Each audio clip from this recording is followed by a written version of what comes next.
জ্বালানি সংকটে যদি দেশ পড়ে এই সামাল দেয়া কিন্তু এই বিএনপি সরকারের পক্ষে সম্ভব হবে বলে আমরা মনে করি না। জনগণের মৌলিক যে সমস্যাগুলো সেদিকে খেয়াল দেন, খেয়াল দিয়ে এগুলো সমাধানের উদ্যোগ গ্রহণ করেন। পেট্রো বাংলায় তাদেরকে রেখেই আপনারা এটা সংস্কার করতে যাচ্ছেন।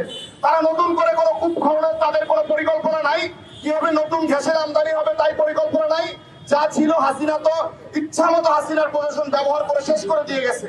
তো আপনারা যদি এই প্রতিষ্ঠানটাকে দিনে দিনে ধ্বংস করেন, জ্বালানি সংকটে যদি দেশ পড়ে এই সামাল দেয়া কিন্তু এই বিএনপি সরকারের পক্ষে সম্ভব হবে বলে আমরা মনে করি না। তাই আমরা সরকারকে আহ্বান করব, এই সেক্টরে যারা দক্ষ জনবল তাদেরকে আপনারা এই সেক্টরে নিয়োগ দেন।